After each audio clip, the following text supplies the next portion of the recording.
কান খুলে শুনে নেন, কবর জগতে যে তিনটি প্রশ্ন করা হবে, এই তিনটি প্রশ্ন হলো আপনার খেলাফতের প্রশ্ন, রাজনৈতিক জীবনের প্রশ্ন করা হবে।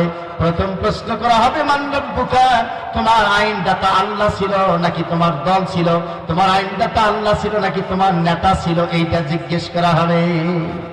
এই যে দুনিয়া থেকে যাস না তুমি, কবরে নামাজ রোজার কথা কবরে বলা হবে। প্রথম কথা বলা হবে আপনার রাজনৈতিক জীবন, ওই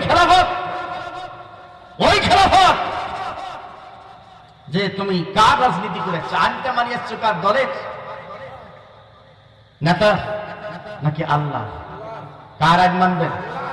আর একটু জোরে বলেন, নেতার আইন মানলে কবরে বলা যাবে, আরো জোরে বলেন যাবে।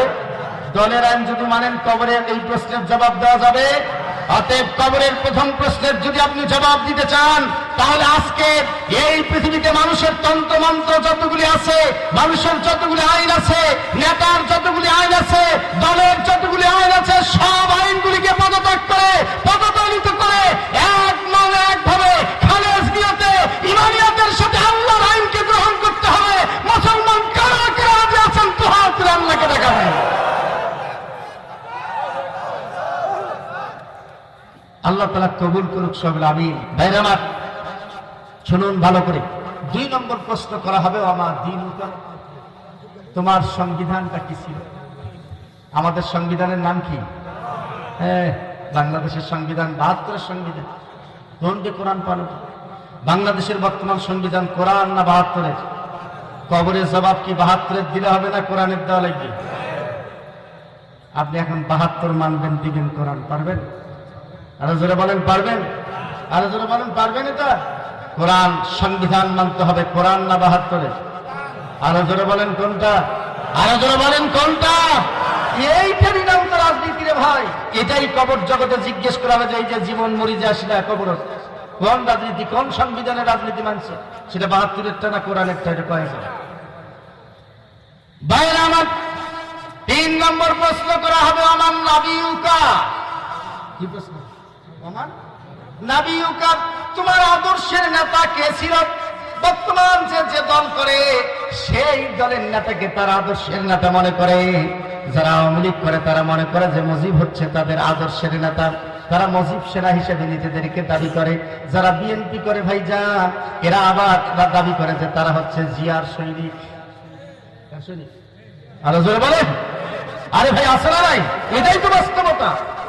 আজকে যে দল করছেন আপনি, সেই দলের নেতাকে আপনি আপনার আদর্শের নেতা মানেন, কিন্তু আপনার সেই নেতা শেখ মুজিব এবং জিয়া তিনি আল্লাহ রাসূলকে আদর্শের নেতা মানছে, ঠিক কিনা বলেন? খালি আপনি মাঝখানে ভুল করতে আছেন। আদর্শের নেতা মানতে হবে আল্লাহ রাসূলকে, দলীয় নেতা মানতে হবে জিয়াকে, শেখ মুজিবকে, তারপরে অন্যান্য দলের যারা আছে তাদেরকে মানবেন, অসুবিধা নাই। কিন্তু আদর্শের নেতা তাদেরকে মানা যাবে। আল্লাহ রাসূল ছাড়া পৃথিবীর কোন মানুষকে আদর্শের নেতা মানা হারাম, কবিরা গুনাহ, শিরক, জায়েজ নয়। তাদেরকে দলীয় নেতা মানবেন, কোন অসুবিধা নেই। আদর্শের নেতা মানা যাবে। আদর্শের নেতা একমাত্র কে? জনাবে মুহাম্মদ রাসূল, আর বলেন সাল্লাল্লাহু আলাইহি ওয়াসাল্লাম। ভাইরা আমার এই প্রশ্ন কয়টা গেছে? এই 3টা প্রশ্ন, রাজনীতির নাকি সমাজনীতির নাকি কি? এই কোরআন থেকে 3টি প্রশ্ন হচ্ছে আপনার রাজনৈতিক জীবন, খেলাফতের প্রশ্ন। ভাইরা আমার তাহলে বলবেন যে হুজুর নামাজ রোজা হজ যাকাত করলে সেগুলোর দশাটা কি হবে? ভালো করে শুনলেন ভাইজান, কিয়ামতের ময়দানে আপনার নামাজগুলিকে ওজন করা হবে। কত নামাজের সব হয়েছে ওজন করা হবে মিজানের পাল্লায়। আপনি কোরআন কতটুকু তেলাওয়াত করেছেন কিয়ামতের ময়দানে ওজন করা হবে। আপনি কতটুকু হজ করেছেন হজের সবটুকু ওজন করা হবে। আপনার যাকাতের সবটুকু ওজন করা হবে। আপনি ঘুষ খেয়েছেন কতগুলি সেই পাপকে ওজন করা হবে। কতটুকু সুদ খেয়েছেন সেই পাপকে ওজন করা হবে।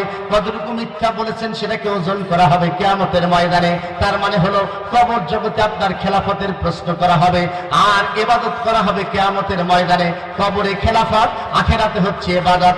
এই দুইটির সমন্বয়ে একজন মানুষের জীবন। আপনাকে খেলাফত মানতে হবে, ইবাদত করতে হবে, বলেন সুবহানাল্লাহ। দুইটাই, খেলাফত মানতে হবে, ইবাদত করতে হবে। খেলাফত হচ্ছে কবরে, ইবাদত হচ্ছে কোথায়? কিয়ামতের ময়দানে আপনার ওজন করা হবে সবকিছু। ভাই বিসমিল্লাহির রহমানির রহিম। সম্মানিত অভিভাবকবৃন্দ, আসসালামু আলাইকুম। ভর্তি চলছে, ভর্তি চলছে, ভর্তি চলছে। আল হেলাল ক্যাডেট মাদ্রাসায় আবাসিক ও অনাবাসিক বিভাগে ভর্তি চলছে। উত্তরবঙ্গে এই প্রথম ইংলিশ এবং আরবি ভার্সনে প্লে থেকে আলিম শ্রেণী পর্যন্ত ভর্তি চলছে।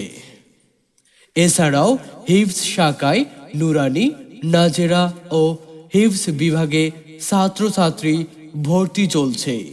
সন্তান আপনার সুশিক্ষায় শিক্ষিত করার দায়িত্ব আমাদের, তাই আজই আপনার সন্তানকে ভর্তি করুন মাদ্রাসায়। ইসলামী শিক্ষার পাশাপাশি বিতর্ক প্রতিযোগিতা, কুইজ, ইসলামী সঙ্গীত এবং বক্তৃতায় আপনার সন্তানকে দক্ষ করে গড়ে তোলা আমাদের কাম্য। আমাদের ছাত্রছাত্রীদের যাতায়াতের জন্য নিজস্ব পরিবহন ব্যবস্থা বাস রয়েছে।